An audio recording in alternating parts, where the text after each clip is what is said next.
Well, it is a few minutes past the hour, and I'm sure there'll be a few more people trickling in, but I'll go ahead and get us started. So welcome. Thank you for being here for the Local Workforce Innovation Board 23 Board and CEO Training. I am Jamie Porta-Hajawi, and I'm the director. I've met some of you in person. Some of you is the first time I'm meeting in person finally after 2 years. So it's great to have you guys here. I'm joined today with we have Brian Ellis from DCEO, and we have Deb Waldrop. She's a consultant for DCEO, and they will be facilitating the training. Those of you who are newer, it's based a lot of what we talked about at the orientation, but it does go into some more detail and a different perspective of the training as well. So it's still going to be very valuable for you, and it's a great refresher for those that have been on the board for a while. So we're very happy that you guys were able to join us. Tony, has Pat joined the meeting? All right. Next on the agenda was Pat Click, our board chair, was going to share a few lines, but I don't think he's joined yet. He may be delayed. So we can save that for the end of the presentation. And with that, do you guys have any questions on anything before we get started? All right. Well, then I'll turn it over to Brian and Deb. Thank you, Jamie.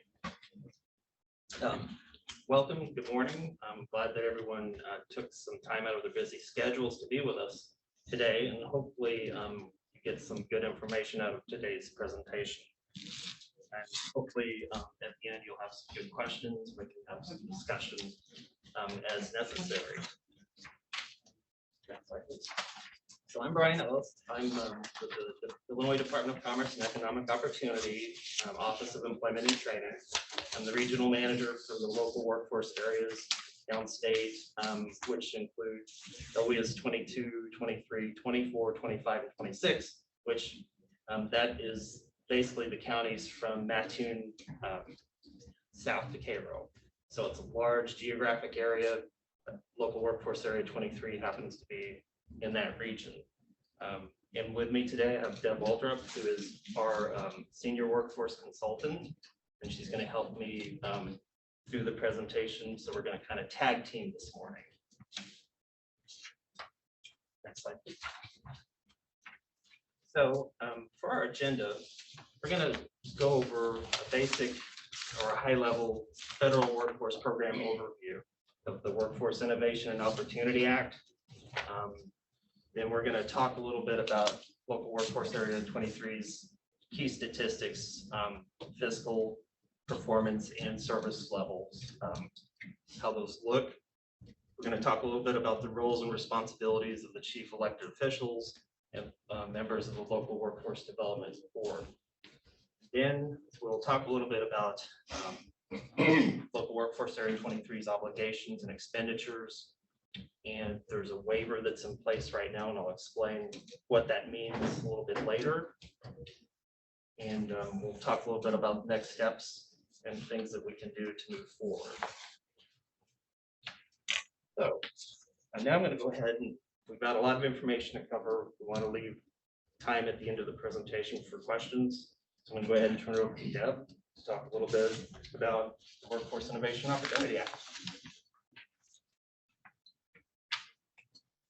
Thanks, Brian. Good morning, all. It's the first time I've been here for a while. I was the regional manager for DCEO for the downstate region for several years. I covered basically from I-80 south, big area. Worked with a lot of workforce boards, went to a lot of CEOs. Tony saw me here probably more than he cared to for a while. But we've made some good progress over the years, and would like to see that continue. Just for my information, do we have any CEOs in the house? And you are from? Lawrence County. Lawrence County? Okay, thank you. And we appreciate your interest in the workforce programs and your service to your county and to the constituents that we all serve through the programs. And for the board members, are you private sector? What's your status? I'm with the unions, represent apprenticeships as well. Cover probably half the counties for the labor hall that I represent, and then all but 2 counties, 23 for the building trades here in town. Go back here. Private sector, Effingham County, Okay.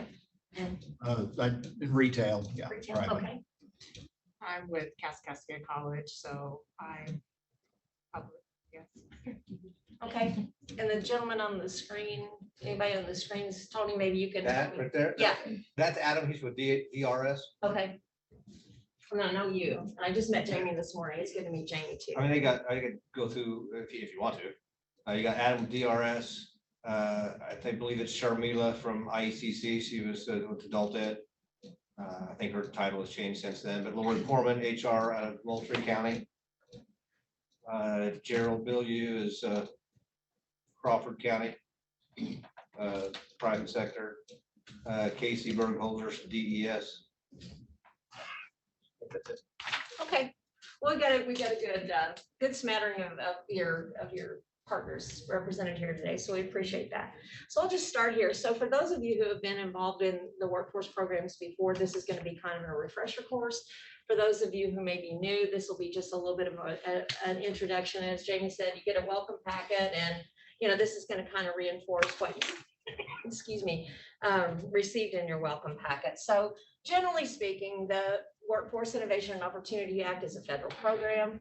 All states have it. It requires, it comes to the Department of Commerce and Economic Opportunity, has required partners with different federal and state agencies, along with our business, our private sector partners. WIA is an employment and training program with mandated partners. So we kind of forget that it's an employment and training program, not just a training program. So our goal is to always get people situated, so to speak, so that they can be back in the workforce or re-enter or enter the workforce. There are 22 local workforce areas in the state of Illinois, and you know what counties you all encompass.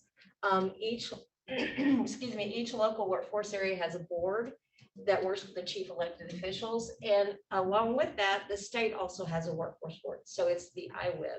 So we have a state board that is partner and helps to provide leadership and oversight so that the workforce system customers can, meet up with the employer's needs. So this is an overview of how the service delivery works in the state. So that starts with the governor. The governor appoints members to the Illinois Workforce Innovation Board. You've got your mandated partners here, the 4 partners. Department of Commerce represents Title 1B. Wagner Pizer from Department of Employment Security is Title 3. Title 4 is Voc Rehab from Human Services. Title 2 is Adult Ed from the community colleges. And thank you to the community college for hosting this today too, by the way.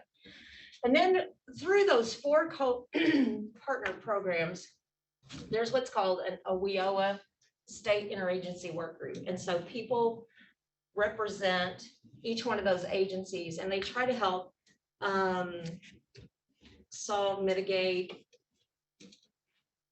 however we hash it out, however you want to put it, problems that arise, because we do have mandated partners, and each partner has their own set of rules that they have to operate with. And that, as you know, I'm sure, creates some struggles. So that interagency work group is integral then in trying to help those things line out. If you come down here on this side, 22 workforce areas, 22 boards, and 22 1B administrators. This is something I'm really proud of for the state of Illinois. Over here, the community colleges, we have 39 districts, 48 colleges, and 80 adult ed partners. There aren't too many states that can say that. And so we have a lot of resources to draw from here in the state of Illinois. Then we have the other required partners, and some of the, I'm sorry, I can't switch my page. My grandson thinks that's hysterical. But some of the other partners are the Senior Community Service Employment Program, Career and Technical Education, the Carl Perkins Program, more commonly referred to, the Trade Adjustment Assistance Program, which we haven't seen much activity in trade lately. Thank you. Yeah, we'll try and keep it that way. Jobs for Veterans, Community Services Block Grant or CSBG, HUD, unemployment, and Second Chance, and TANF. So you're probably familiar with those programs and titles. You've probably heard that somewhere.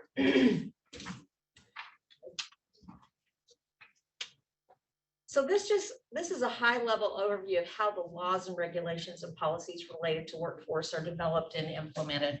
It all starts at the federal level. The feds issue the regulations, and from that, then we call them TEGLs.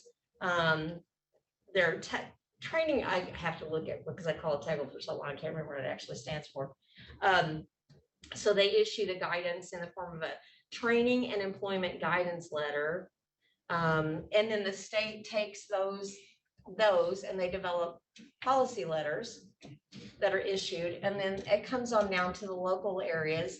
And then you as workforce board members and CEOs have the ability to review those policies and look at them in relationship to what your local area needs. So based on those requirements, how do you develop your policies and set like ITAs, especially those spending caps. So some of the other things is, and so also along with that, with this, it also develops the allocation formulas for the distribution of funds for adult and youth workforce investment activities in local workforce areas, which is where the money comes from when you see it. Next slide. And as with the policies and the regulations, their hierarchy for the funding comes down the same way. So your formula the formula is actually written in the law. And I don't ever want to have to try to figure it out because it's about this long. And you've seen it, it's crazy. So people that have a much greater affinity for numbers figure that out at the federal level. Those allocations come to the states based on that formula. The state then has a formula that they base the allocations on as well. So from the federal government, Just double tap it. you didn't like me. Okay. That wasn't it. I didn't realize it was a smart word. It's smarter than I am. Can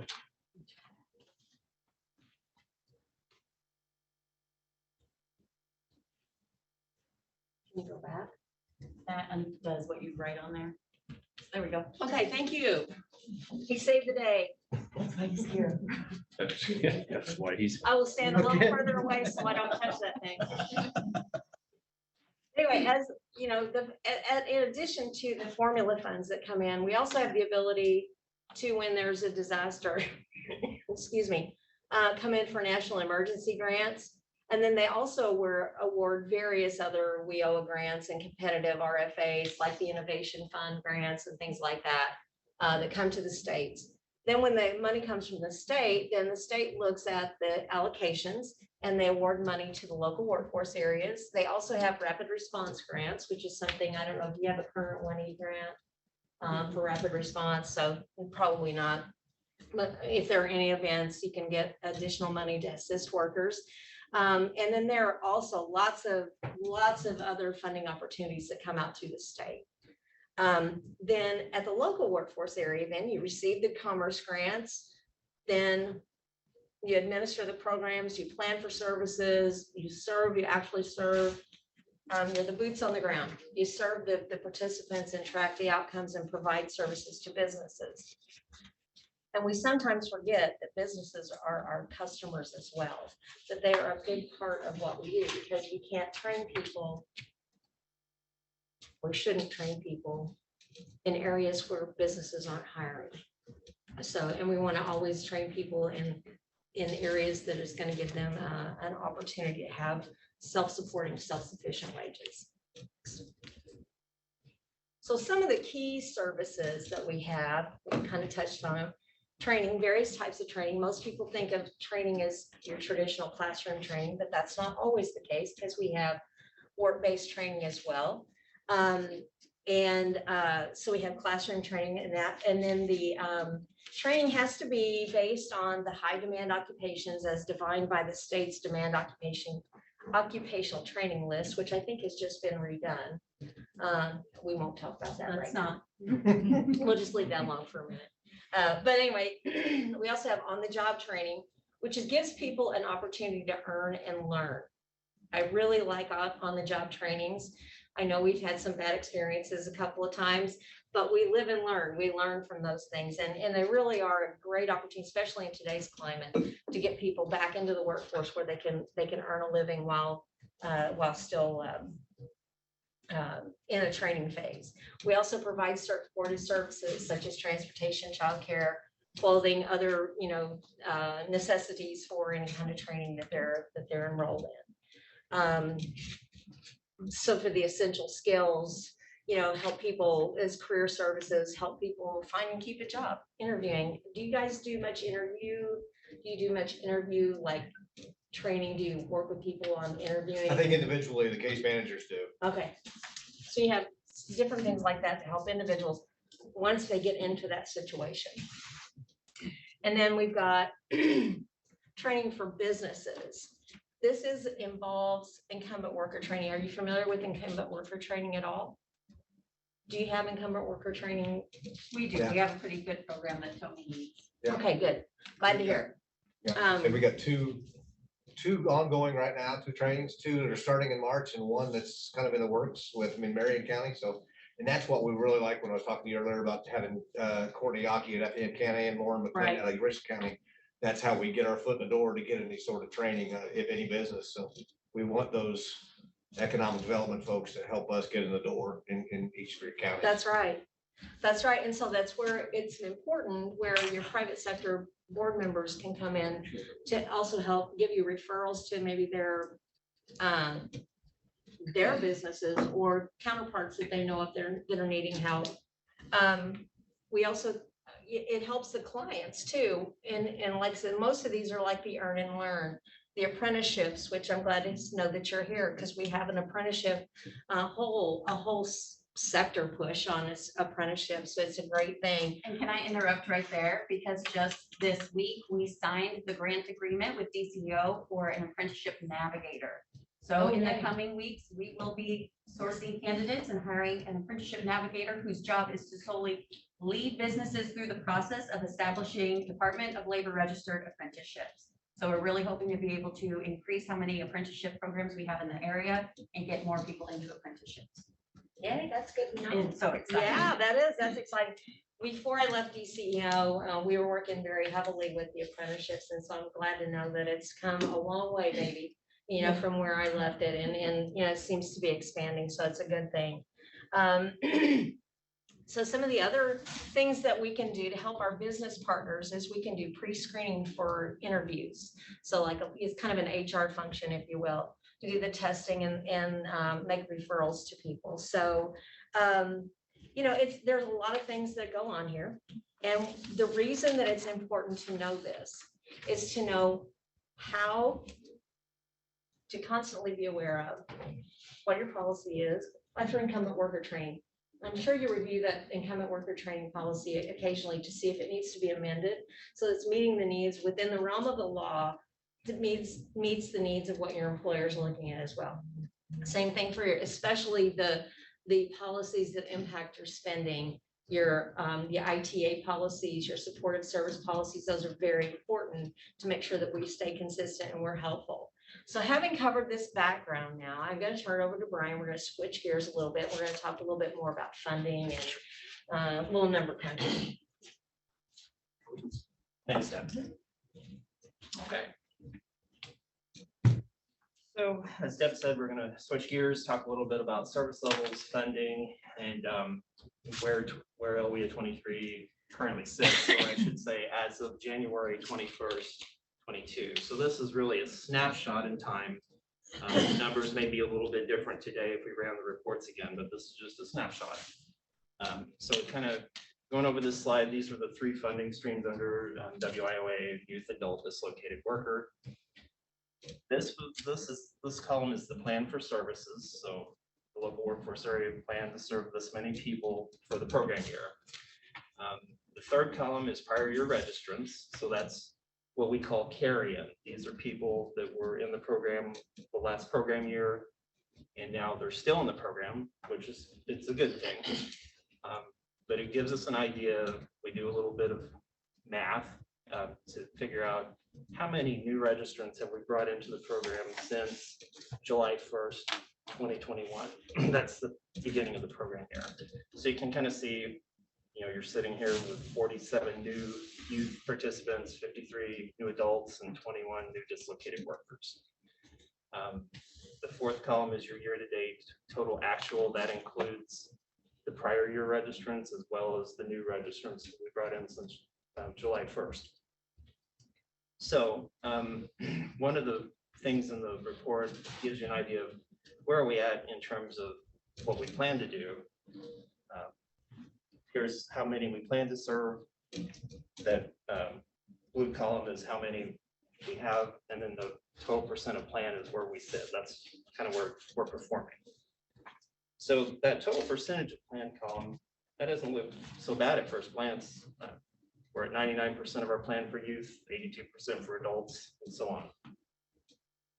But the percentage really wouldn't be that high if we didn't have so many prior year registrants. So a large number of those total actual registrants are from last year, which is not a bad thing. That's a good thing because we're serving a lot of people, but we really need to focus on getting some new enrollments. So if you consider the amount of funds that are still left, unexpended or unobligated, which we're going to show here in the next few slides, the plan number is a little too low. So that's why reaching out to recruit new adults and youth, it's critically important that we get the word out about the program and the services, and we need to get it out right now. Thanks.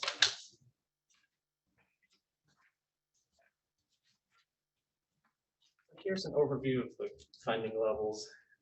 This is as of December 31st, 21. The department runs a month behind on our analysis of the fiscal obligation expenditures. So this is the most recent data that we have. So these numbers, again, this is a snapshot in time. These numbers may have changed somewhat between December and now, but this is where we're sitting.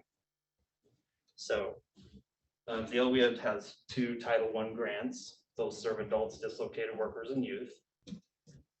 One of them is for program year 2020. The other one's for program year 2021.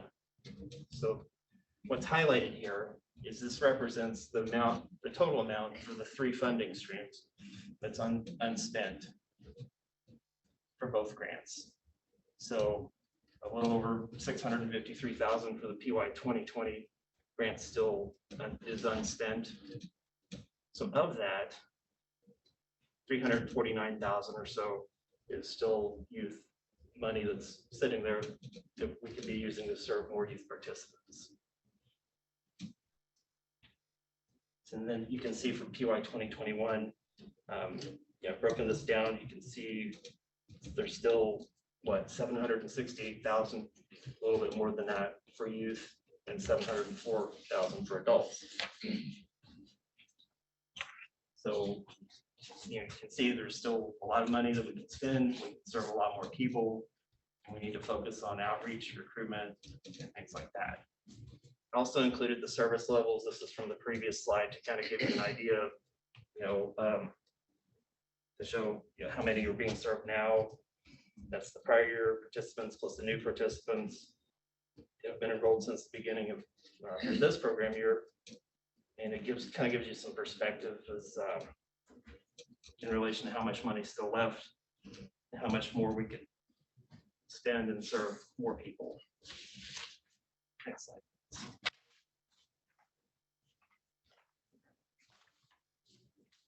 So this slide goes over the mandated Workforce Innovation Opportunity Act fiscal requirements. This is laid out in the law. So for local workforce areas, they all, 100% of the carry-in funds, or that's your PY 20 grant, has to be spent by June 30th this year. 80% of the new funds, which is the PY21 grant, they have to be legally obligated by June 30th this year. So 50% of the total annual expenditures have to be focused on training job seekers. That's the minimum training expenditure requirement. And half of the youth funds have to be spent for out-of-school youth. And 20% of the total youth funds, that's your in-school youth and out-of-school youth, have to be spent on work-based training such as internships.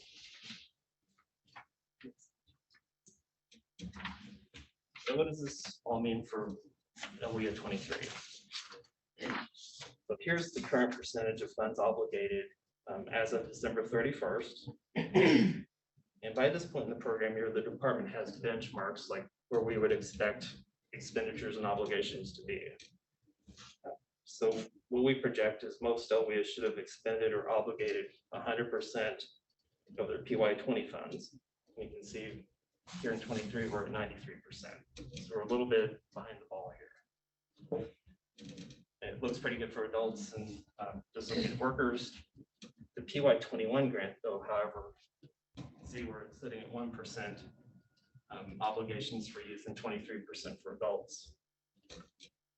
And by this point in the program year, those numbers should be between 35 and 42% obligated. So in terms of adult obligations, there's over 704,000 left in the PY21 grant. That funding has to be obligated 80% by June 30th. And we're already into February. So there's a little bit more than 4 months left to meet the benchmarks. And you can see in the orange triangle there, obligations and expenditures have to be at 80% by June 30th to avoid reallocation. So reallocation, you might be asking, what does that mean? It's what it sounds like. Actually, it's whenever the state's policy is that local areas that have not obligated at least 80% of a funding stream, they can be reallocated by that amount. Those obligations are less than 80% for that funding stream.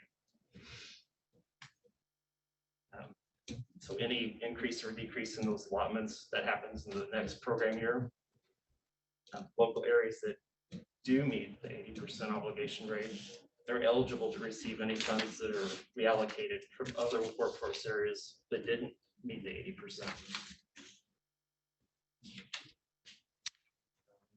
So it's important to note the state of Illinois is held at the same standard. We have the same requirements on us from the federal government. We have to spend at 80% or have our funds obligated 80%. Yes, sir. How do those numbers stack up against other districts in Southern Illinois? Glad you asked that. It is very much the same in the southern region, but I can tell you statewide, local workforce area 23, this is not the only area that's experiencing this funding challenge or to spend their funds. Roughly 77% of the workforce areas across the state are struggling with this right now. There's a lot of factors, a lot of reasons why. COVID's a large one. So that's why we have to kind of look at our service delivery strategy. How can we be innovative and increase our enrollments to spend the money? Because we don't want to see money reallocated to another area. The state certainly doesn't want to see its allocation sent to another state. So I'm just bringing these numbers up where the local workforce area currently sits. It's really just to raise your awareness where things stand here and across the state. It's not really meant to be a gotcha moment. It's just to raise your awareness and see what we can do to change our service delivery strategies and how can the department support the workforce areas work to get that done. So now that I've provided an overview of these statistics, I'm going to go ahead and turn it back over to Deb, who's going to talk about the This is Kevin Busher with CFS. Hi, Hi, Kevin. Hi, Kevin. Kevin. Hi, I just wanted to ask, with the youth program, I have our financial report right in front of my face here through December 31st. And I'm not sure if you had mentioned that in the numbers, but we do have through January 1st through June 30th, we have $435,000 planned to be spent or obligated to be spent. And I'm not sure if that's shown in these numbers or not. So what really hurt us was in March of 2020 when everything was shut down, for those 3 months.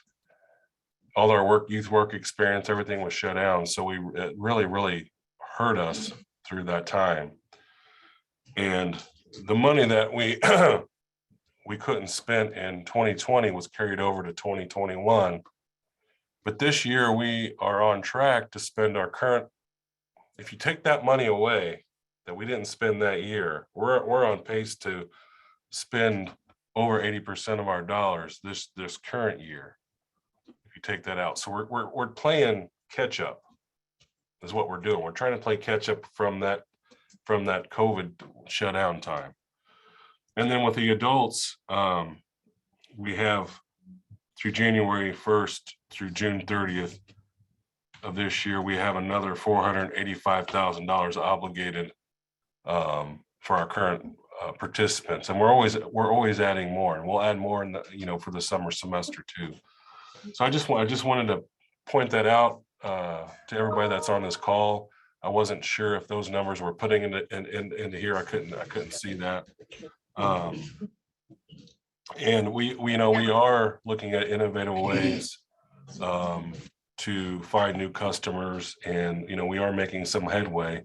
But in rural Illinois, we don't have for example, a Champaign or a big metropolitan area where you can go and get 30 kids at one time. We're picking up kids, one kid here, one kid there. We're focusing on a lot of outreach. We're focusing on hiring some more youth case managers to find those youth, because it's basically going to find those youth that need our help. And it takes a lot of man hours to do that. So we're committed and we're focused, and we'll do everything we can to get our money obligated. I don't have a doubt we'll do that for the adult. The youth is going to be a challenge because we're working in the hole of catch up. So that's kind of what we're doing. So I just wanted to add that for everybody here. Thank you, Kevin. I think that does emphasize, though, that what we need from our board members is help finding those youth. We cover 13 counties, 6,500 square miles. The staff is out there doing what they can, picking up one youth at a time. We need all hands on deck. So what I really want you to take away from this meeting is how can you help us find more youth participants, whether that's giving us connections to people who work closely with youth who are facing barriers and obstacles, or if it's anyone you know personally that you could send to a SEF's representative to start taking advantage of the youth program. Anything that you can do to help cover the area, spread the word, that is what we need from you guys. Talk about youth not in school. Is there anyone under 18 that's not in school? Under 24. Under 24. Okay. And they could have finished high school, but they've been out for 6 months. It's not necessarily just dropouts. Okay, that's why I wanted some clarification on that. Thank you. Great questions. Yeah. I appreciate Kevin's comments earlier, because actually just over the last few months, we've noticed some progress, which is we're on the right track, I think. So I agree with his comments. We're also looking at how the obligations are reported from service provider to the board level. And I'm not sure how SEF's accounting system is, Kevin, or have those obligations been reported to the board office yet, or do you know? Whenever they send obligations to me, then I will report what they send. Yeah. So I'm thinking, I don't have the numbers spreadsheets in front of me, but I'm thinking the 400,000 he's talking about is probably reflected in that 93% of the youth, but Okay. I don't have that right in front of me Okay. to know for sure. So Sure. Appreciate it. So Yeah, and again, like I said earlier, this is just a snapshot, so we may not have everything on the slide, but it's pretty close, or should be. So, okay. Any This other is, questions? yeah, this is Lori Porman, and I am the Director of Human Resources with AgriFab. And we actually have, I think part of it is education. We have a very robust student learner program that we have been working with. And of course, COVID did impact us. I'm not going to say it didn't, but we work with the local schools in a 25-mile radius and with their administrators with a very strong youth program. We've just always funded it ourselves, I guess. So it sounds like this is something that might fall into the youth program because the administrators work with us, for example, with students that college may not be right for them, right? You know, we just hired a young man today that's going to school, but starting part-time with us to learn how to weld. You know, so keeping our local talent local is how we kind of look at it. But we have a whole program. We go and do presentations at the schools. We get the parents involved. The administrators are involved. And it is now has become a year-round program for us in supporting some of these students that, you know, just helping them understand what the workforce opportunities and stuff are. And that's college students for internship programs. We have a strong program. We just hired a college student for this next summer that's going to be in our engineering program. And we do that as well. So just from what I'm hearing, and I know from conversation that I had, because I am a newer member, it sounds like what we are doing may kind of fall into that program. And we do share what we do with other employers, with peer groups and stuff. We've presented what our program is in other settings. Hey, Lori, this is Kevin Busher with CFS. Yeah, I think there could be some partnership there, definitely. And I'll have Lori Jennings reach out to you. Absolutely. That's what I was just, my mind was just. Perfect. So- Thank you, Kevin. That's what Yeah, I had. mean, there's a lot of, I think there's a lot of that we could help, you know, help you guys, because we could do, you know, work experience or on the job training, for example, for that Mhm. you're talking about that you hired part-time would be a great example of on the job training. So, Yeah, yeah. we would love to, you know, that part of it really is something I'm very passionate about, is the youth program that we have developed here, and we're very proud of it, but would love to partner and leverage all the resources we have, and also get other companies involved, because we have actually partnered with Hydrogear as well in the past and in the process, because of course they're a sister company of ours. So Sounds good. I'll have Lori reach out to you then. Thank you. thank you. Jamie's giving us the thumbs up. That's great. I'm really, really pleased to hear that. Sounds like a great opportunity to partner. So I'm really glad we're able to make this connection and potential partnership. So that's awesome. That Great. is awesome. Yeah. Okay. Any other comments or questions before we switch gears again?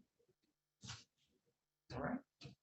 Okay. I'm going to have Deb talk a little bit about the roles and responsibilities of chief elected officials and board members. Yeah, Deb gets really excited when I hear about those connections too, because, and one thing, Jamie, you could do, and I'll talk about this a little bit more, is when you have your board members, when you have a board meeting, and I don't know, Tony, if you've ever done this before, I've had other LWIBs do this, is make an introduction, especially your private sector and your labor organizations, everybody really do kind of a presentation on what we do. And that sparks the partnerships and the, like, this conversation, this is awesome because it's going to provide you another opportunity. And what we're talking about is youth. And while it sounds like most of what you're doing through your company is in school youth, I'm sure there are those out of school youth that we know as well that could be a part of that, as at least come in, you know, for this. And so, you know, I'm glad Kevin spoke up about his obligations, because we only know what's reported to us. And so it's incumbent upon the state to advise you where we're at and to let you know what we're seeing. Because while 77% of those LWIAs, I think that was the figure you used, 77% of those LWIAs are in the same boat. Not everybody is on the cusp reporting wise of being reallocated. So we want to make sure that that's avoided and to make sure that these kind of conversations are happening because it's the program that it's given to you by the state to run. And you've always done a fine job and we have absolutely no doubts that it's not going to turn around. Because I mean, you know, that dreaded COVID has, you know, I kept my grandkids for the month of January because daycares kept closing down, you know, so I get it. It puts a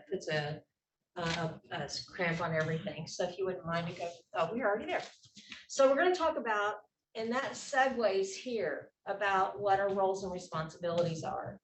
So CEOs have several exclusive roles, including serving as or naming an alternate entity as the grant recipient fiscal agent, which here you have named Seth's as your grant recipient. Lakeland. I'm sorry, Lakeland. They're your grantee, pardon me. And then appointing members of the LWIB to determine the number of appointed members from each county and determining. This is important because I know I've served on many boards myself. And sometimes you just feel like a warm body. Sometimes you just feel like you're just going and it's a rubber chicken dinner, you know, or it's a Subway dinner or a bag of chips and a bottle of water, whatever it is, you know, but you don't really know your real purpose. Your purpose here is to be an advocate. And this is when your CEOs are thinking about who are we going to appoint. We need somebody who's going to advocate for your county, for your constituents, somebody who's going to advocate and be an active member and understand, at least try to take on an understanding of what the programs are and the benefits that come out of it. It's not just a program. It benefits people because it helps them put back in the job market. And then you also, regardless of what happens, you are also assuming the financial responsibility for any grant funds determined to be misused or unallowable. CEOs must agree with the LWIB actions on other significant areas, such as how the funds are going to be used, including a budget for LWIB staff. Negotiated MOUs, memorandum of understanding, the 4-year local plan, the competitive selection process for the one-stop operator, including termination if that's warranted. And something that's important is to know that CEOs, if you fit the criteria, you can appoint yourself to sit on the board. How many CEOs do you have on the board? 4? That's awesome. Because out of 13 counties, you've got 4 of your CEOs. You're your own eyes and ears, right? So that's great, you know, but if you don't fit the criteria, then you look at who can we appoint that's going to be an advocate, that's going to be a source to help on the web. What kind of value do you bring? Okay, we'll go next. So as a local workforce board member, there are some major responsibilities. We're going here, the planning piece, which you guys are in the middle of or starting right now. So the planning piece where you know the workforce needs, you got to try to get, you know, promote employer participation and engagement. You know, you have to prioritize, and we have to develop and approve a comprehensive local plan and submit that plan as modifications to DCEO, which that's the part that's in process right now. I think it's a modification year, isn't it? Mm-hmm. Yeah, okay. And then we align the available funds with these needs. So what direct disbursements of WIOVA funds, we work the plan that we've developed over here. We allocate funding to best address the needs that are identified. So I come down here, the administrative tasks is select a one-stop operator. You do the one MOU for the one-stop. You identify and approve training providers. That's another big piece. And negotiate performance and goals with DCEO. And program oversight, and that's a big one. And a lot of boards say, well, how are we responsible for it? Well, you're responsible for the oversight and the expenditures, not necessarily to write the check, because that's what Debbie does. not necessarily to write the checks, but to know what those obligations are, just like Kevin reported out. We didn't know that, so he gave us that information. That's good. So know where your obligations are, know where your expenditures are, and think about it in relationship to how can I help? So conducting oversight of youth, adult, dislocated worker activities and the entire one-stop delivery system in the local area is a big piece. It's a big piece. And then you selected providers for your youth workforce services through competitive grants or whatever is potentially needed there. Just some key pieces here. And with the oversights, you look at client data too. Now, let me ask you a question here. It's been a while since I've been to one of your board meetings. Do you report out on how many people you have enrolled and how many of those people are enrolled in training and how much money? Because I know the reports, I've used Jerry's reports for years. We do it on a monthly basis. Okay, We do send by this out to the county. board. So we're seeing how it's done by county. Yeah, that's awesome. And that's very good information for you to know, because you know that you get X number of dollars up here and how are we spending it? Some counties aren't going to spend it as much. You may have to move it over here to this county. You may have to do some juggling around of funds, but that's important for you to know, is where are our areas of weaknesses and where are our areas of strength. Go ahead. So as a there we go. So I'll hit the high level here on this. Major roles as a local workforce board member. I just wrote on there again. I didn't mean It's to. okay. You can leave it there. So you establish your priorities and policies that focus on the issues. Review and update your local policies, which we've already discussed. Develop and submit that for your regional and local plan. Negotiate with your CEOs and required partners on the methods for funding for infrastructure costs, which it all comes down to your MOU and your cost sharing agreements. The performance, the certification of the one-stop center, and again, your fiscal and programmatic oversight. So when DCEO comes in to monitor, know that DCEO gets monitored by the feds as well. So this is not, it's not a one-sided deal. So when they come in to monitor, it's important. And I've said this for years. If you get a finding on a monitoring letter, look at that as a written form of technical assistance, and that's an area that we need to look at.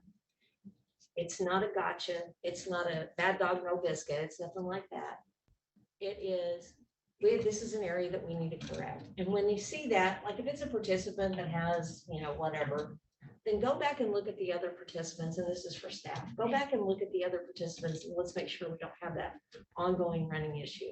Tony, do you still do the monitoring here locally? Yep. So you report out locally too, what you're finding. Yeah, I monitor Seth's as a subrecipient, and you guys monitor Lakeland as the grantee, Right, as well as like DOL comes down and monitors you guys. So right. that's just a hierarchy of. It is. It is. And like I said, when the state gets a finding, that's what we have to look at. We got an issue. We got to figure it out. We got to change it. So it's just it's just a great, it's honestly, sometimes we do see egregious errors, and you guys have experienced that many years ago, and it wasn't through anyone's fault. It was nothing that was intentional. It was nothing that happened, but it was a great learning moment, and we learned what to do, and it's happened across the state. Things happen. We put together those monthly reports, and so you report out on that, and that's asking what is your why. So when you look at the reports, when you look at this, when you look at the monitoring, when you look at the fiscal reports, what's your why, and how can we be better? So what strategies or opportunities, what can we do to be better? One thing I will say is, as a board member, one of your biggest opportunities, and as a CEO, your biggest opportunities is to be an advocate in your communities for the program. Just what Jamie said a while ago. You don't have to know how CEF's employees take an application and what all is required. Make the referral. If you know somebody who needs a job, make the referral. If you know somebody who says, gosh, I'd like to go back to school, but I just can't afford it, make the referral to CEFS. Let them go through the motions, let them go through with the individual. If you know a business that's hiring, and if you know a business who has a program that's going on, let's start making those referrals and those connections so we can see how we can blend and braid the funding and make it work and be more efficient for everybody. Excuse me. Next. So your governance agreements. As a CEO, you sign 3 different kind of agreements. There's an agreement that is amongst the CEO consortium, and that sets the expectations for what the CEOs are going to do, how you appoint your board members, blah, blah, blah, all that. Then you also, the CEOs have an agreement that is with the local Workforce Innovation Board, and that sets the expectation of what the CEOs expect out of the local Workforce Innovation Board. Then there's a third one, and it's an agreement with the chief elected officials and the grant recipient fiscal agent. So between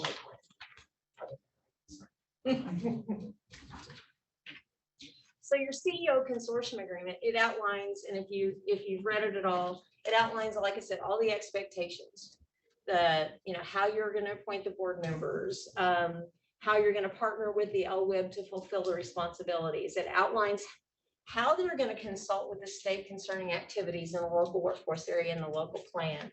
Specifies the liability share, because even if you appoint a grant recipient fiscal agent, you are still on the hook for any federal funds that are misspent. That has to be paid out of county coffers, not out of federal funds. So you're not off the hook with that.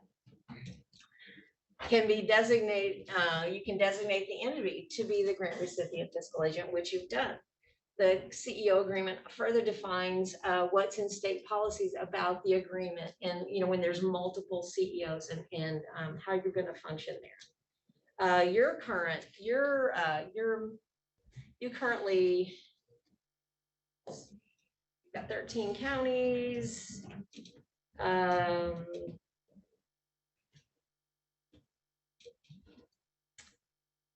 to meet quarterly.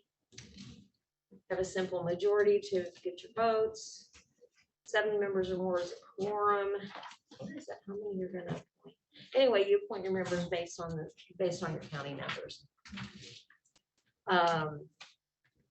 There should always be good communication between the CEOs and your LWIB.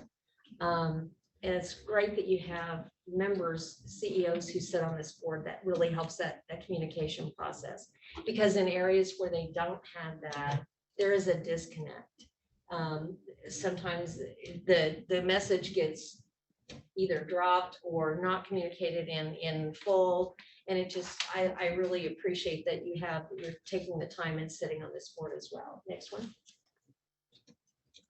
And so your CEO LWIB agreement, again, like I said, this defines what the CEOs expect out of your local workforce board members. Some of the shared responsibilities, you got develop and submitting the local and regional plan. You set the policy for the workforce system, and it's CEOs may not need to know every single syllable of every single policy, but you need to know that the policies are there, especially those policies that impact spending, ITAs, supportive services, incumbent worker training, on-the-job training, those work-based learning programs, because then that gives you the incumbent knowledge when you're in your communities, talking to your constituents, whether it's a business constituent or whether it's an individual.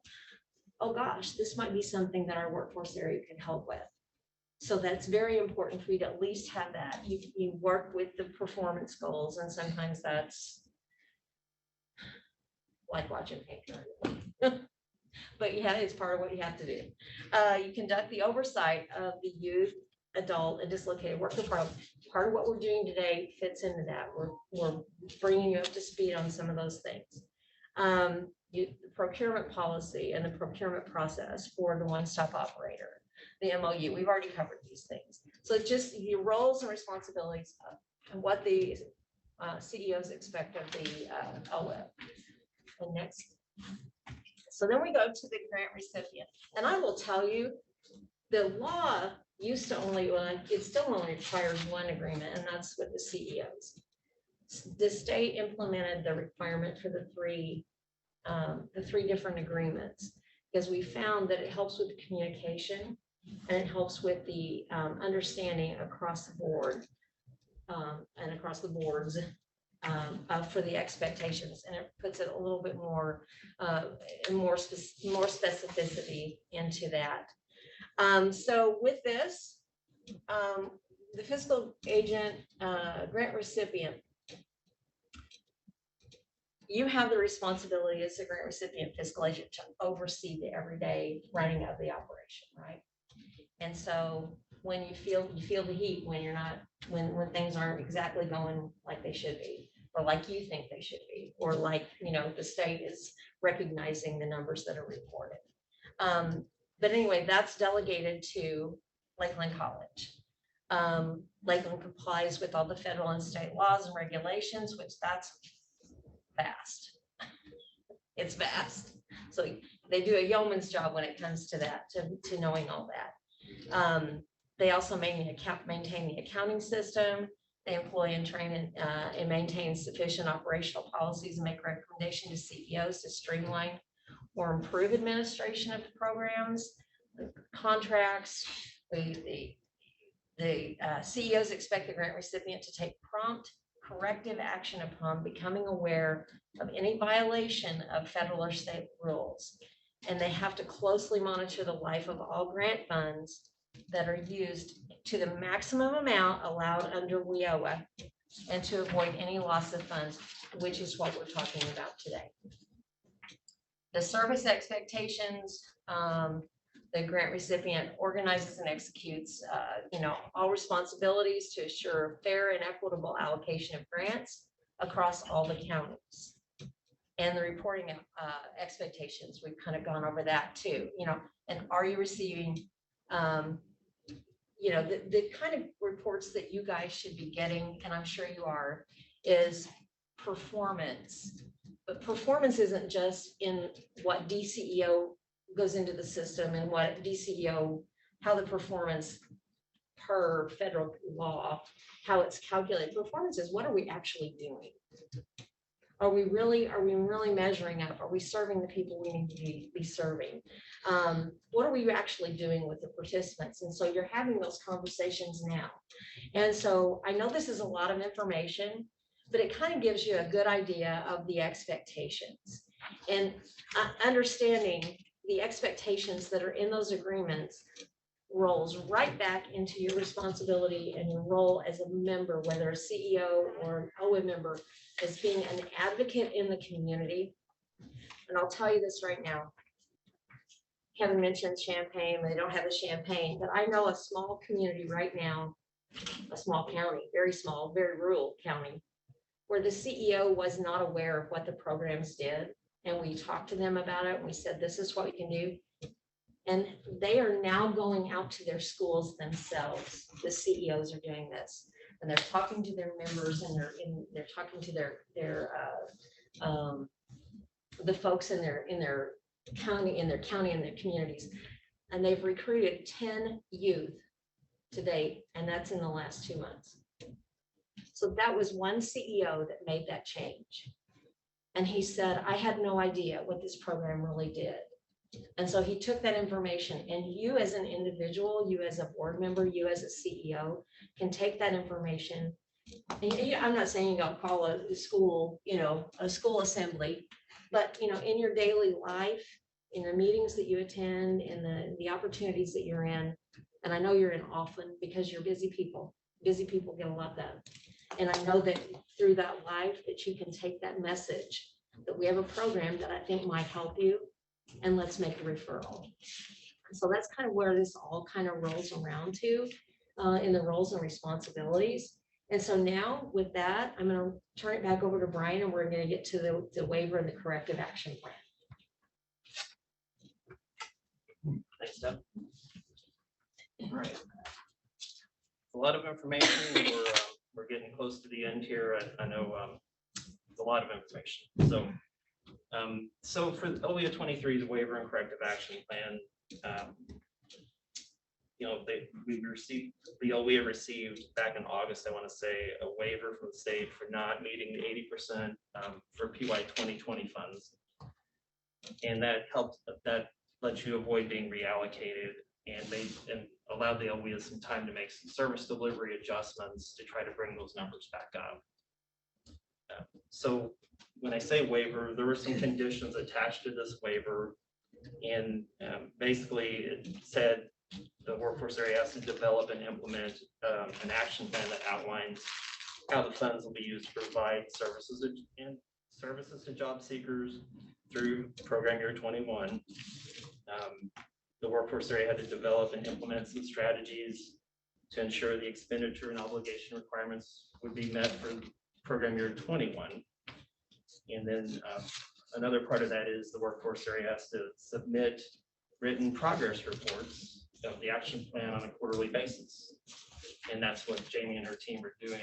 And that plan is continually being, I should say it evolves. So as they find things that work, they're going with that.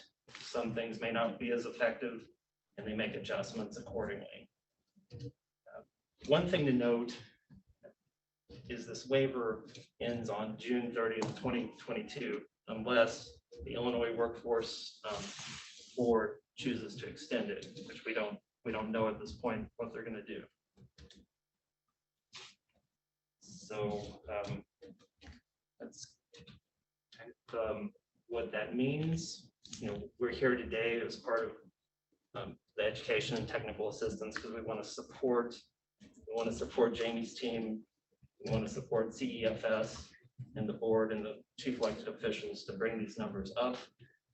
We want to avoid any kind of chance that funds might get reallocated.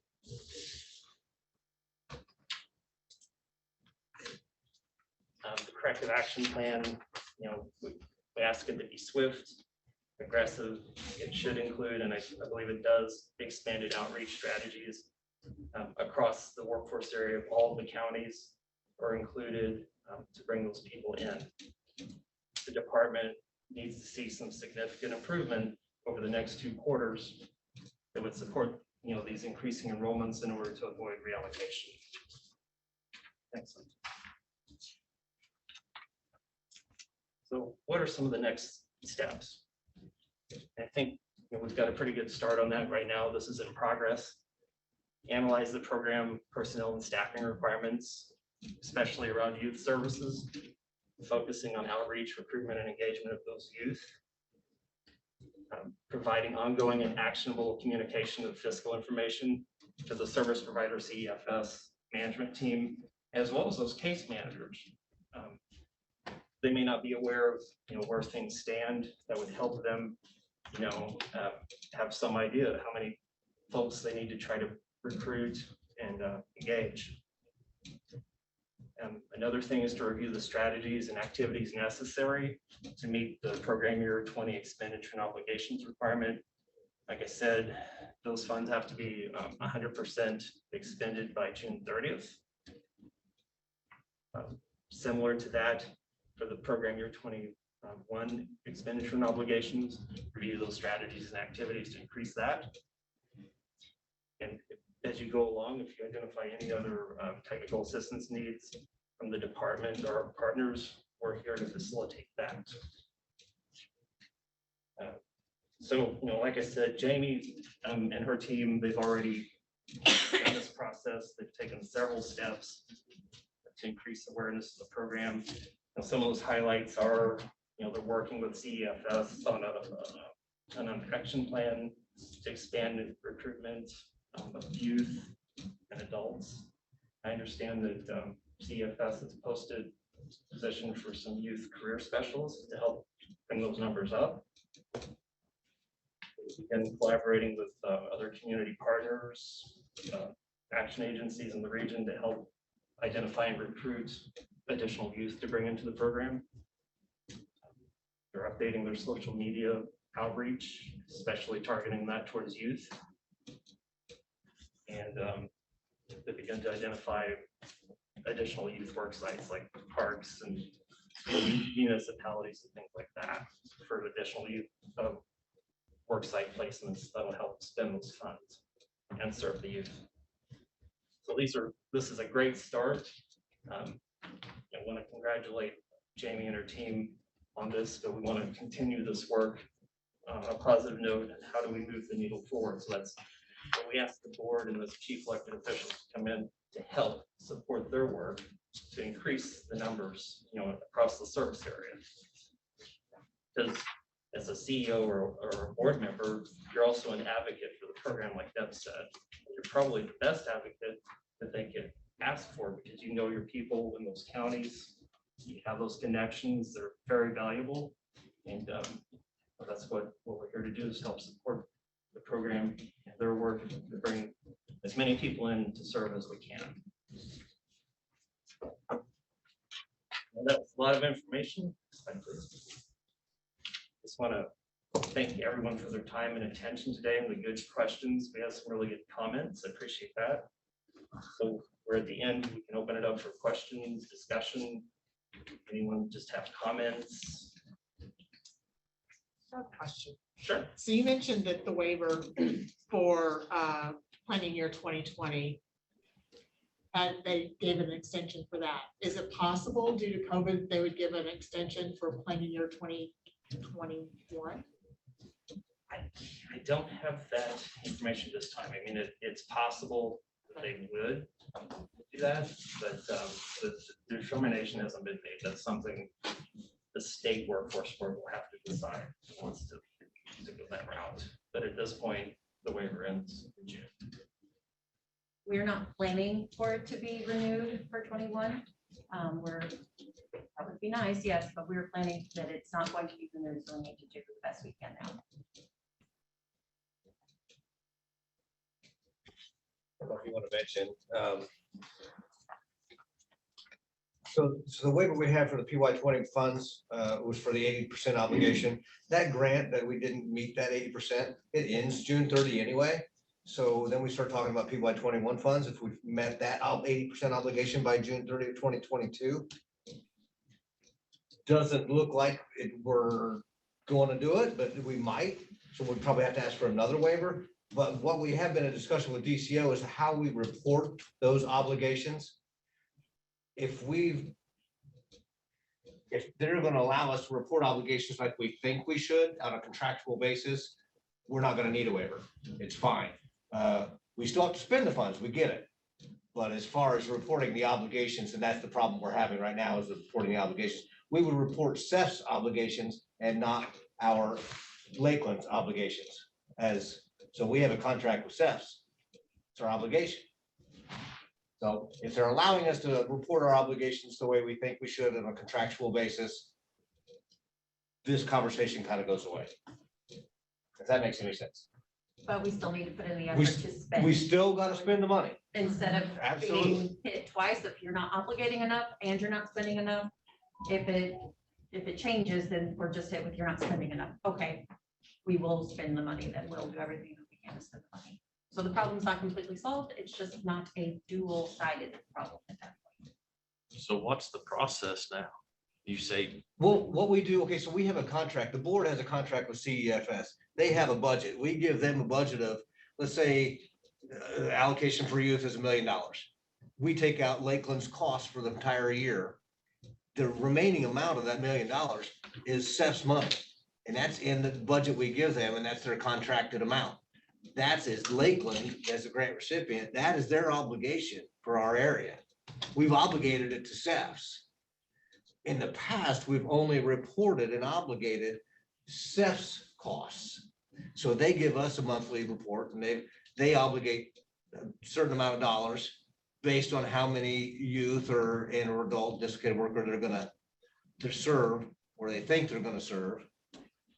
That's what we report to the state, is CEF's obligations. We don't report that obligation for the contract that we have with CEF's. That's what we're asking if we can do. Because you look at Lakeland College obligation, that's gone. That's the contracted amount. That automatically meets your 80%. Automatically, day one. But if they're only allowing us to report CEF's obligations, then that's where we got to put the people in and get 80% of their obligations before June 30th of the first year of the grant. So has reporting changed? No, see, we asked John Barr this, and because what they wanted us to do, and we've went through this conversation quite a few times, is they asked to maybe get a different service provider for youth, so we could obligate that another provider, let's say $300,000. Say, we're gonna give you a contract for $300,000 and you go serve 50 youth. That's what we're asking you to do. So that $300,000 would have been considered an obligation. So then we asked the DCO, we as Lakeland College and the board have a contract with CEFs. What's the difference in that obligation we give them? And if we were to give somebody else another $300,000 contract, what's the difference? And they said, well, you know what, it makes complete sense.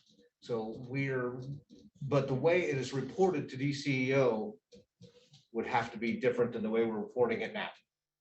And that's what we're in the conversation with them now. We've had this question for about a month and we're still waiting on clarification from them. So what you're reporting now, if I'm understanding this correctly, is what's actually being spent by CEFS. Correct. And not necessarily what's been obligated.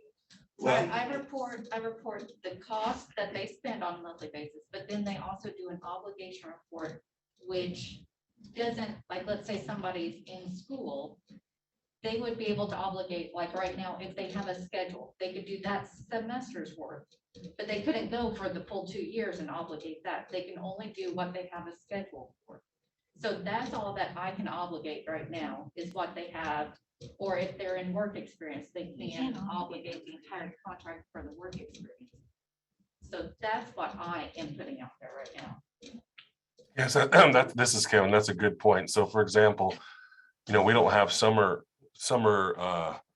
tuition obligated because we don't have their schedules yet. Once we get their schedules in hand, then we obligate those on our side. So you get a youth in that's in an RN program, for example. You're going to have cost for 2 years. You're going to have tuition. You could have mileage. You could have childcare. You could have other supportive services. So you could have, I'm just throwing a number out there, $15,000 for 2 years, but we can only obligate for that semester we have a schedule for. So we're only obligating one semester at a time.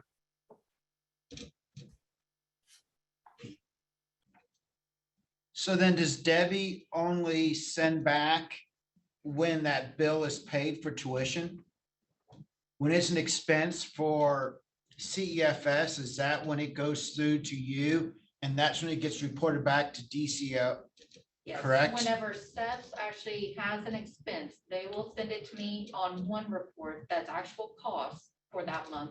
But then they send an additional report for any obligations they have above and beyond. And that's why in the past we've had this thing, okay, we're gonna be fine come September when tuition bills go out and we spend all this. Exactly, because Okay. in June, we'll have the summer accounted for and we'll be able to, in theory, if we have enough students that have their fall schedules, if those have been turned in June, then we can report those as obligations in June. But not before- expenses yet. Correct. And that's what Tony's looking at, is saying, can we report our obligations? The full The obligation. entire The full process. obligation. You're Exactly. talking two different entities. You're talking Right. LWIA as a whole, which is Lakeland College and CEFS, or you look at it as the grant recipient, Lakeland College, and our service provider, CEFS. How do we report those obligations? In the past, we've always reported CEFS obligations. Mm-hmm, And it's always worked out because we've never had the world shut down. mm-hmm. It's always worked. But in theory, DCO was asking us to do different things. And we said, well, we're already doing that, but we're not reporting it that way.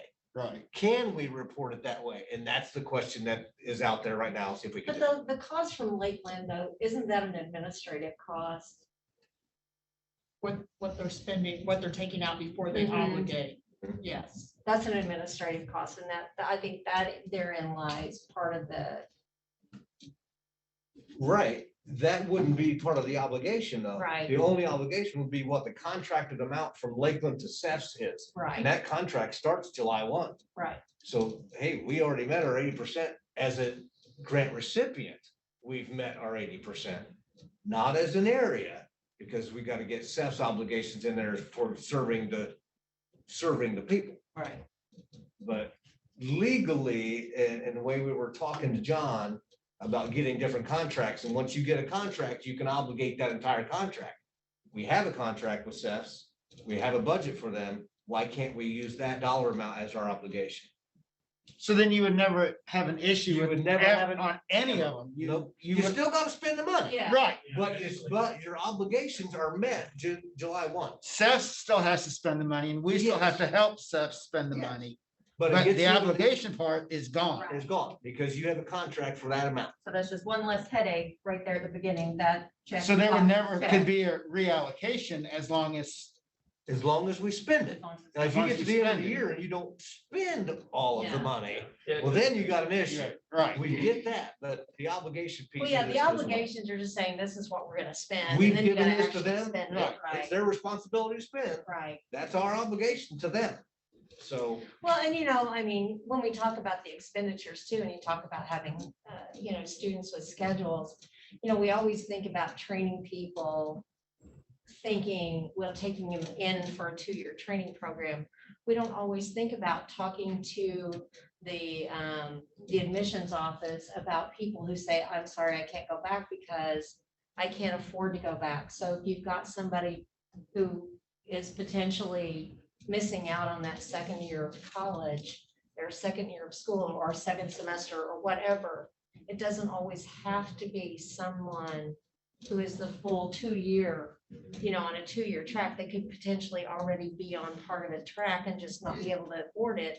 Make the referral, whether it's from Kaskaskia or Lakeland or, one of your other, all the OCC, wherever, whether it's from one of your community colleges, have them make a referral to see if they're eligible and you can pick up those expenses as well as the obligation there too. Or for out of school youth, they have to be out of school for 6 months. Yes, Before you can- unattached. So then the question is, going back to the expenditures or spending it by the end of the year. So you've obligated it. Does CEFS have to spend that money by June 30th, or do they have, what's the time period they have So to the spend grant it? life period is 2 years. By the end of the first year, they have to have spent 80% of that grant. So only 20% in theory should be carried over into the second year. Okay, But at the same time, we're getting a new grant every year. So now we got 20% of the old grant and 100% of the new grant to start with July 1st. That's Yeah, not can you put that screen back up? there? That's it? that's not very confusing. No. oh, it's ridiculous. We'll put this If it screen does- back up if that's here. the way it and is. Shows you a little bit. Now maybe it'll make more sense to you. yeah. Yeah, you get a new grant every year. Each grant has a 2-year life. So you're working with a 3-year period, basically. So you have to spend 80% in the first year, and then you have 20% Spend for the or second. obligate. Or obligate. Spend or obligate that in the first year. The first year. Okay. We've been doing this You for have too to long. spend it in the 2-year period that the grant Right. life is. You have to spend or obligate 80% in the first year. And that's where Well, we're, and we've seen, on the and we've actually seen the opposite too, at times when funding is tight.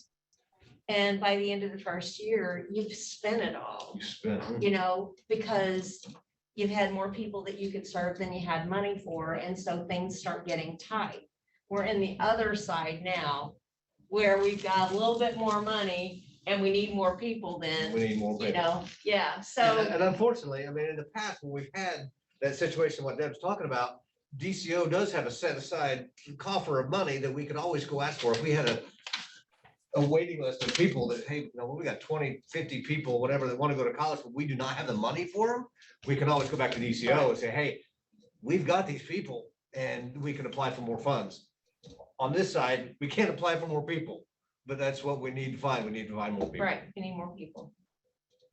So, collectively, you're thinking outside the box, and Jamie's submitting strategies to Brian, and we're looking at those strategies. And so, we just need to expand. I think the word right now is just expand the efforts. And so what, as you look at what you're doing, what's working? What's working? What works what hasn't worked so well, what just flat out didn't work, we just need to leave that alone, you know? And so just look at those things, and, you know, you do have 13 counties, you have 13 mostly rural counties. I live in a rural county, so I get that, you know, but just because it's rural doesn't mean you don't have opportunities. There are opportunities. There They're are just- opportunities, and I'll tell lot you of another states, yeah. strategy too. Do you participate in manufacturing days? One is held here in Effingham. I did not attend this one, no. But Chris Stroll, who's one of our board members, I don't think she's online. I think she was planning on later.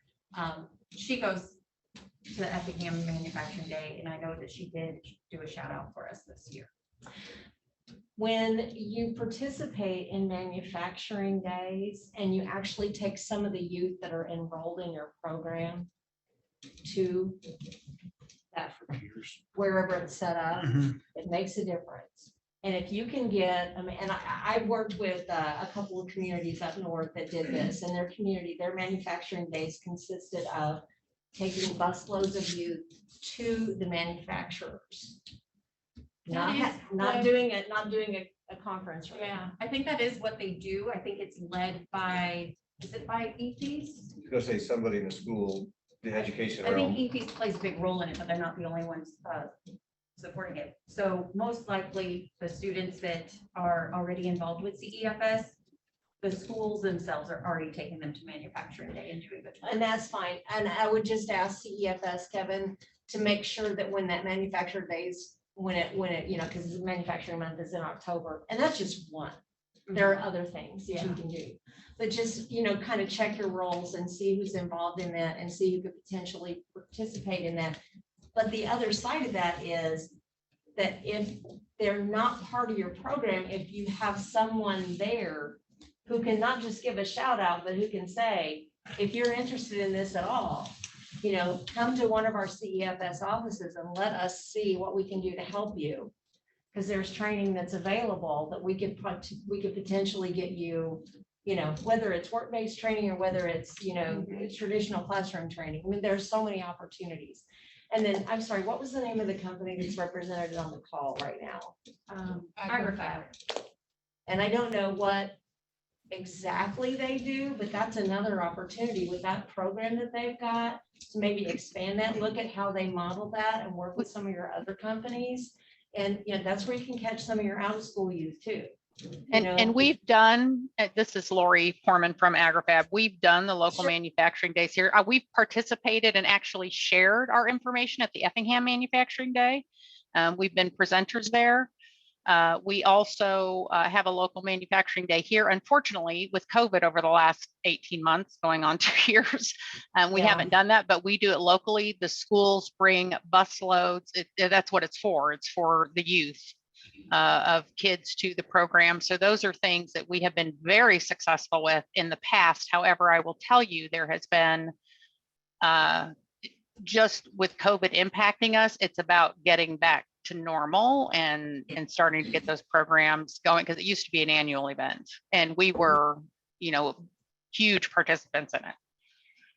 And I realize that that's in Effingham, but you know, you look at your other counties and see what other counties are maybe doing, and maybe on a smaller scale. You know, it doesn't have to be huge. The one that impressed me the most was up north, and they took the kids to the manufacturers, and we did a tour because I went with them. We did a tour, and at each stop, there was someone who said, "Hi, my name is, and this is how I got here." And some of their stories were just unbelievable, you know, about how they wound up. This one guy that I'll never forget, he was actually starting in engineering. He was a high school dropout, and the company took a chance on him and hired him. And the story that he told those kids, because they went in groups, and that had it had a personal effect on the individuals that were going.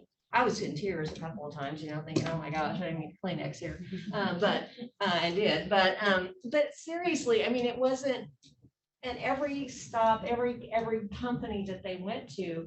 And they said, you know, "Hi, I work in HR. I never thought I was going to work in HR. I wasn't good with math. I wasn't good with this, blah, blah, blah. But this is what I do because and it's part of HR. And, kids were like, what? I didn't know that, and that's part of manufacturer, yes, I'm part of manufacturing. I work in IT in manufacturing, and I maintain these machines, so it made so much of a difference to those kids because they didn't think about that. You could do the same thing. I'm sure you do the same thing with your company and, other companies, so it doesn't just have to be manufacturing. It can be whatever sector or whatever organization you can find to take some kids to. But, you want to, do you have a Boys and Girls Club? Do you have those organizations up here? More down south, I think we might have a Boys and Girls Club. Okay. YMCA's up north in the northern counties. So have you worked with them to talk about recruitment of especially your out of school youth? I know Because the some of ones those in- kids might not be connected. Yeah, I know the ones in Mattoon, because our office in Mattoon is a block away from the YMCA. And I think they've got a decent relationship as far as down south. I'm not sure. Kevin, that'd be a good question for you if you know. I don't know the answer, but I do know that we do reach out to anybody that wants to listen to us about all our programs. And we're constantly calling schools and specifically with that one, I have no idea, but anybody that wants to listen to us, we're there, we're meeting with them, talk about our programs and how we can help those in need. So. Having said that, did you read the chat? I can't see that. Oh, okay. Well, we do, Casey from IDES wants a quick summary of what makes a youth eligible. And Kevin's gonna have somebody just give it to her individually, but I'm sure everybody else would probably want to know too. And we're not asking you to know eligibility at all.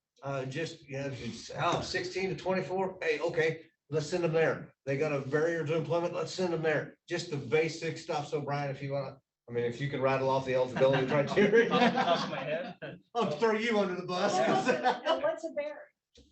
Yeah, pregnant or parenting youth. Pregnant or parenting youth, dropout, offender. Yeah, involved with the justice system. Yeah. Just to name a few, and there's a slew of them. I want to say there's probably 10 or more. There's That's probably just a 10 more snapshot barriers. right there, Yep. somebody who needs additional help. Additional assistance. Yeah. Can you provide training for out-of-school youth without being connected to an employer? Can you use funding to provide training? Like, for instance, you have an out-of-school youth that says, I want to go back to school and I want to develop a skill so that I can find employment. But we don't have that person connected to an employer yet. Yes. Can you provide funding for the training and then eventually hopefully get them established with an employer? Yes, and actually Okay. that would be the ideal. Yeah, that's like the Ideal. best case scenario right Yeah, there. we'd pay for their schooling, pay for their tuition, books and fees. And then potentially get them hooked up with an employer and start an OJT with them, and that helps the employer mitigate their risk of wages. Right, and you hit on that right there, Tony, and we've talked about a lot about individuals and services to individuals. But as you deal with your communities as well, think of those companies that need to hire. We need to hire. We'll train. I've had companies say, look, I don't want your money. I just want I just want somebody who'll come work. I need people to work. So, okay, so you need people to work. What do you need? And then sometimes in the drilling down with what they need is where we kind of get lost in translation. Because I sat with a company CFO, CEO, and HR director, and that none of them could agree on what they needed. They were all over the page. I said, y'all need to decide what you need, and we'll come back and talk about this later. But okay, so you have a company that needs to hire somebody who maybe they can train in some kind of maintenance program, right? Well, the maintenance, it might work out to be some type of industrial maintenance or whatever, but might work into some training later. But it might be something that they just need somebody for OJT. That's where Kevin and his folks will look at who they have in their system. Do we have anybody that would be good for this? And you can meet up and maybe do an OJT. If not, if you keep it in mind, people come in your door, oh, this might be good for you. And so we make those connections, but we also need, excuse me, masks. We also need the connection from the business community too, to know what the needs are, where it needs to be filled, regardless of what county it's in, regardless of what community it's in. We need that information so we can, so to speak, marry things up, right? Kind of on that point, we're asking you to go out and talk to people, but we're not helping you do that. So one thing that I've created is a toolkit, and it's still in the process, but what I have so far, this is very much from the business service perspective and less of the individual assistance. But this does, these folders hold information on just whatever services we can offer to businesses. So even if you don't know exactly what we can tell businesses we do, you can hand them this folder. I do hope to include like elevator pitches for each of the programs as well. Other like best practices and ways that you can approach businesses or start the conversation with them. So that's in development. Seth is working on some new marketing materials as well that can go into those. But one of the things I have found when I go and talk to businesses to be the most effective is in there, you'll see a one-page flyer with a handshake on the front. On the back, it's our business service menu. So it breaks down all those programs we have: on-the-job training, incumbent worker training, youth work experience, and from the business's perspectives, what they need to know, what it does, what parameters are, how it will help them, and who they need to contact. So even if, when you're out there, you don't know exactly what to say, like, you know, we do something about on-the-job training, but I can't answer any specifics. It's so easy to just whip that out and go through the little grid and be able to help them learn a little more and know that they need to contact someone at LWIA or at CEFS. So when you guys are out there doing things, refer to those folders, hand them out. If you need more, let me know. Jamie, for those of us who are on virtual, can we get those mailed? Can we get something mailed to us or? Yeah, I could probably mail them. I think I have sent this to you, Lori, just a digital PDF or maybe. Oh, I do have a digital PDF. Yes, I actually have it here in front of me. Okay. But yes, I can get the physicals out in the mail. We're still hoping March might be our first in-person meeting in forever. So if that goes that way, I'll probably hand them out in the March meetings. Okay.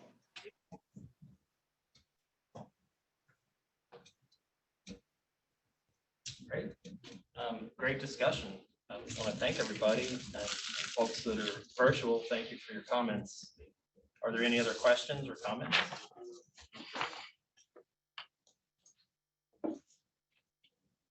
Hey, Pat, logged on. Nope. I even texted him and he got nothing. You must have got held up. Pat, I know did want to talk to you guys about just doing a challenge. I'm not sure exactly what the challenge was. So we will fill you in with that later, but it's more along the same lines of what can you do to help us recruit more youth? Well, you know, it's funny you said that because I was just sitting here thinking you've given them a packet. You know, can we have a goal of, you know, maybe talking to 5 people or 5 businesses before the next meeting, you know? Absolutely. You know, I want to wait and see if Pat had something specific. yeah, but it's funny that you said that because that's kind of what was going through my mind is That was our yeah. plan. Just couldn't make it. So, but unofficially, I'm challenging you to send some people my way. Well, and it is important because we look at the folks at CEFS and they're the, like I said, they're the ones who work individually day in and day out with, you know, with our participants, with the businesses, with the employers. And we've got, you know, Jamie and her folks that are supporting that. And so it's just a matter of supporting everybody and making the best connections as possible. And like I said, you don't have to know what documentation somebody has to bring in order to be eligible. You don't need that. Just know that we have folks that can do that. And let's just make the referral. If there's, like Tony said, there's 16 to 24, send them in. Send them in. If All they're they can over say is, 24, all they can send say them is in. no. I Huh? mean, all they can say is no. That's I right. mean, if you don't meet the eligibility criteria. But even hey, if they're not eligible for there's this other program, things. there might be other things that they are, you know, Yeah. and so that's why we have partner programs. That's why it's a one-stop. That's why it's a, you know, that's the purpose of it, is to help as many as possible. So your end goal is to get your obligations and expenditures out, but because of that, we're gonna help individuals, we're gonna help more people. Yes, for sure. That is the end goal. That was the whole premise of applying for the waiver. We knew Yeah. At the time, we were pretty sure we would come out of this and there would be a whole bunch of people and not enough jobs. Well, that crystal ball wasn't right that time, so we're having the opposite, but as things are going back to more of a normal, there's going to be those individuals that need some help, so we still got to be prepared and ready to help them. That's like I said, Seth has done a great job over the years, it's just time for everybody to pitch in and maybe do a little extra to help them. I know one of the challenges has always been the youth and out of school and in school. That is, could that ever be changed? Could that ever be modified a little bit? Because that's always been a huge, Yes. I mean, Right now, every year it's always It been. is. I can't help you because you're in school. You're in I'm school. sorry. so right now there is a waiver in place. Traditionally, as far as I know, it's been 75% out of school and 25% in school. Mhm. Right now, we have the waiver, so where it's a 50-50. What we're doing now is we are serving whatever youth we can get, so it might not be a 50-50 split, but we are okay with erring on the side of serving students and spending money this year. Whether there's plans to keep that 50-50 that way, or that'll refer to Brian on. Yeah, I'm not sure if there's plans to keep that in place, but I would imagine the state would opt to do that when that waiver ends. And not sure what the end date is on that, but it is right now, it's 50-50. So that gives us flexibility to serve more of those in-school youth. And like Jamie said, it's better to err on the side of serving the youth as many as you can, no matter if they're in school or out of school. Because we knew a year ago, we'd be sitting in here talking about this. I mean, we all looked at each other and said, we're spending our 2021 money. We aren't spending it because we got so much 20. What's gonna happen down the road? We're gonna be hurt. We're gonna be trying to figure this out. So that's, I mean, that crystal ball was correct. Yeah. That one a few months before that one. There was a lot of optimism then. Yes. I really appreciate you guys being here, both in person, because I'm just excited to see people face to face again. And those that joined virtually, I do appreciate your time. Yeah, we do too. We appreciate it. It's nice to know that you Care, yeah. Very good. Well, thank you everyone for your time. Definitely appreciate it, time and attention. And If you happen to hear of any other group that is doing something spectacular that just magically does great, please share that, just with us. Well, we absolutely will. Yes. It's kind of funny. Deb and I were talking about this earlier before the meeting started, and when we've reached out to what are area 20, Tony Furman, I can't. 20 Furman, and we've had this conversation, say, hey, we're struggling a little bit with some of our funding streams, spending money. What are you guys doing that we're not doing? Right. And because they weren't struggling as bad as we were. And they said, well, we're doing this, we're doing this, we're doing this, we're doing this. We're like, oh, so are we. We're doing the exact same thing, but they just have a bigger population to pull from than what we can find anyway. People might be out there, we're just having trouble finding them. But as far as the strategies of getting people into programs, we're doing the same things. They're just having better luck than we are. We're having a harder time because our economy has rebounded so well. For our region, our unemployment rate is 3.6%. Right. Okay, that sounds good, but what does that mean? When you look at the number, that 3.6 is about 4,000 people. There's 4,000 people in 13 counties that are unemployed and willing to work.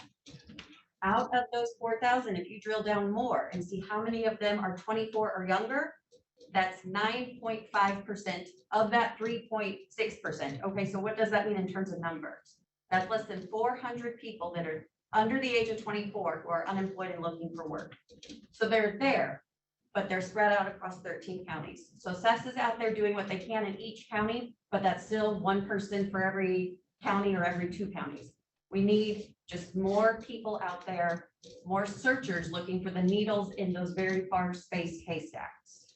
Well, and the other thing, and we don't think about this as much, we think about having those big groups like the YMCA's and the Boys and Girls Club and those types of things.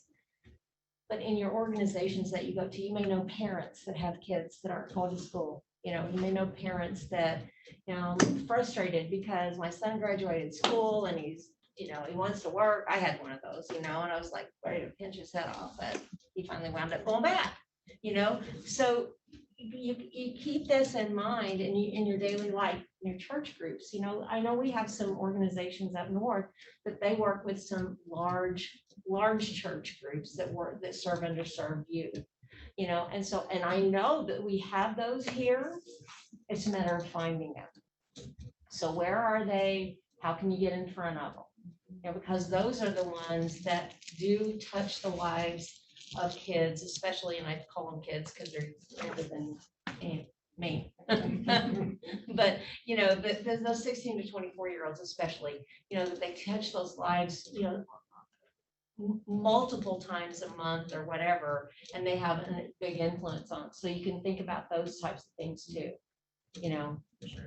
It doesn't just have to be in a school or in a you know, a community college. Although when you do your outreach efforts through your community college, when you put the blast out, do you send that out through all your community colleges in your districts? Like, what do you mean? Blast? Well, not just through Lakeland, but do you use your other community colleges as well? We do.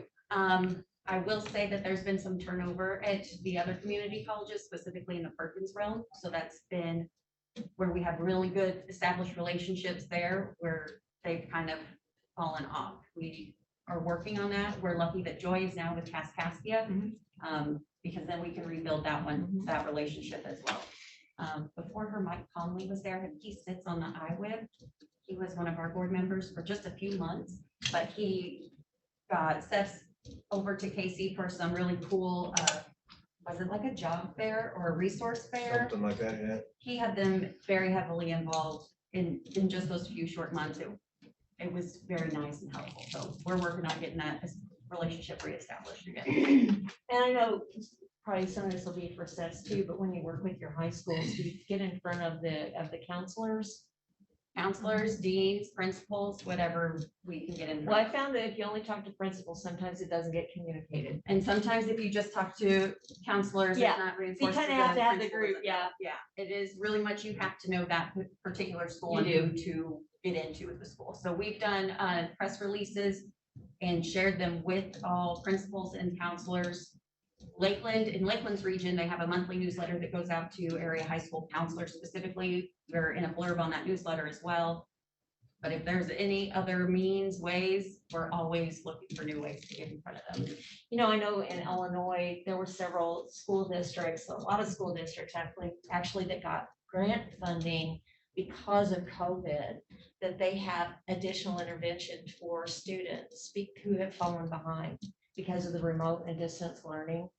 I have a couple of good friends that are doing that in school districts where we live. And that might be something that you could look at as well as, you know, find out if you have any high schools, particularly in any of your counties, that have those intervention programs, because those kids might need that extra help. I'm writing that down because that one's good. Can I put my son in there? My son's a freshman now, Dad. Oh my I know, right? gosh. He wasn't even born. I know. He should be about 3. He should be. Yeah, he's 14 going on. Oh 20. my gosh, Tony, time flies. It does. Well, I was just talking to Melissa, not to get into our personal lives, but saw Melissa not too long ago, and Kira is that senior. She Unbelievable. wasn't born yet either. No, unbelievable. Deb and I have been around a long, long time. We've been around a minute, I'll tell you, and seen a lot of stuff. And then, but that's also why I had the confidence that I know you'd be able to turn it around too, so because I've seen good things, so. Sometimes we just need to brainstorm a little bit. That's it. We need, like what you said, we need more people out there finding those needles in the haystacks, because Spread the word. that's what it is. It's a needle in a haystack. And honestly, I had a local workforce area that they'd had board members. It was so funny because one of the guys came up to me after this whole meeting and he goes, I've been on this board for 20 years and I had no idea that we did all this stuff. But they did a roundtable with their board, and they just said, they gave them like 5 minutes and said, 2 to 5 minutes, and said, give us a snapshot of what you do. What does your organization do? And it sparked all kinds of conversations and partnerships that they didn't know it existed. Yeah, I've sat next to you for, how many years have we sat next to each other? And I know that you worked there, but I had no idea what you guys did. So it really helps develop those, and like the conversation that we had earlier today, that's the kind of thing that it will spur. We'll be in person for the next board meeting, so we can sit around. the table Yay. and share those stories. Well, thank you all so much. Thank you, I appreciate it, and I'll let you know for sure about the March meetings, if they'll be in person, virtual, or hybrid, so keep your eyes out for the monthly newsletter. If you don't get it, just holler at me, and I'll make sure you are aware. Thank you, guys. You want to go ahead, and we'll, in the meeting, a recording of this will be available next week. Thank you. In the recording or just in the meeting? In the meeting.